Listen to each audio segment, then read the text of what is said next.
Hi, and welcome to our new series which talks about legal literacy and entrepreneurs should have. So, today's topic will be talking about founder and co founder agreement. So, when I talk about co founder agreement, what I mean is co founder is any person along with whom I plan on starting a business. Now, co founder can be anyone, it can be my sibling, my parent, my friend, or an ex co worker, or anyone. Second is agreement. What I mean by agreement is that it talks about basic understanding between the founder and co-founder or business partners for that matter. So if I say in layman's language, an agreement is nothing but an understanding between two or more persons by virtue of which payment authority, decision making power, etc. will be governed. So now that we know what an agreement is, let us understand the situation. When do we need the agreement? So, for example, let's say Tom is the founder of a tech company. He has built this app from scratch, but he's not sure about how to market the product. So, now what Tom does is Tom approaches Tim, who is his ex co worker, to come and join him and help him market. Now, since Tom himself is new in the business and with no job, he cannot afford Tim's salary. What Tom offers to Tim is that instead of taking salary, how about you take 15% share in the business so that we both grow together by doing this. Now, by doing so, Tom will not be devoting his time about on marketing and he can concentrate on core development work of the app. So this is the basic understanding between Tom and Tim. That Tom will work on core app development and Tim will take care of marketing. Tom will own 85% stake and Tim will have 15% stake. Now, when this understanding is documented and signed, it gives rise to an agreement. Now, can Tom and Tim have an oral agreement? Why do they need a written agreement? Ideally, an agreement can be oral or written. However, it becomes difficult to prove the existence of exact terms in case of an oral agreement. That's why it is usually avoided. In case of Tom and Tim, they had an agreement after the product was ready to hit the market. But what is the right time to enter into an agreement? So, to answer this question, let's take a step back and understand the phases of a business. So, how I categorize any business or a startup into three phases, that is explore, ideate, execute. When I talk about explore, it is a stage when you are convincing yourself about the business viability. This phase lasts, say, for about 2 months or so.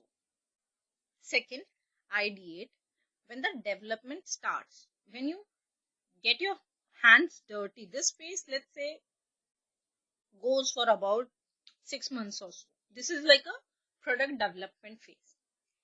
Execute, when the product actually hits the market.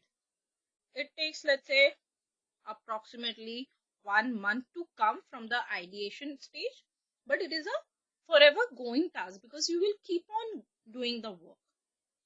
Now, it is in the first two phases then where it is actually suggested to get into an agreement. Now, you will ask, why is it suggested to have an agreement in the initial stage? Answer is simple. It is better to have answered the difficult questions in early phases between the team rather than at a later stage.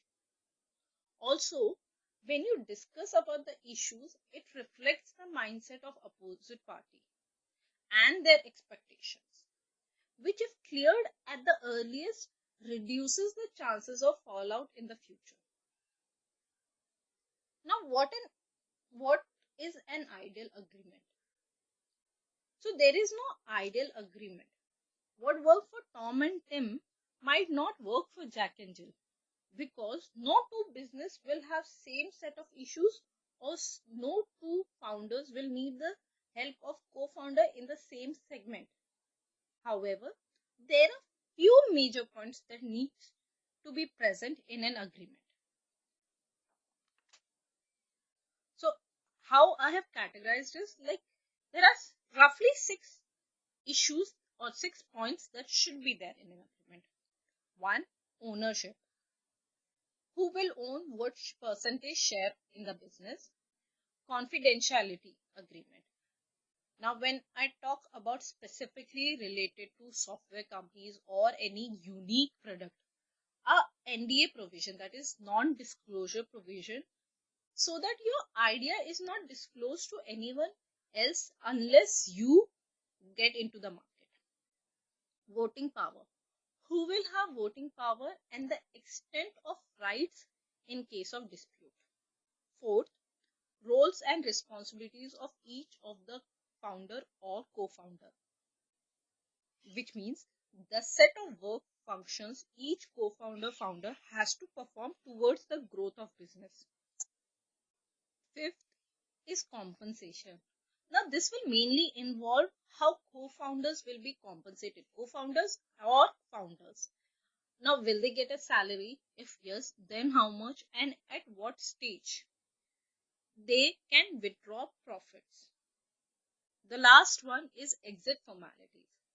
If one of the co-founder is not convinced about the product or the future of the company, he may want to exit. What will be the valuation at the time of exit? How will the exit strategy work out? Will the company get a transition time? So now that we know what a co-founder agreement should have, we also suggest that every co-founder, founder, partner should have these talks among themselves, and we divide these talks or conversation in 3 topics. 1 is strategy related talks. 2nd is ownership structure related talks. 3rd is management related talks. When I talk about strategy, what questions we need to ask each other is, what goals each of us do we have for the company? What goals do we have for ourselves? What is the timeline to achieve these goals?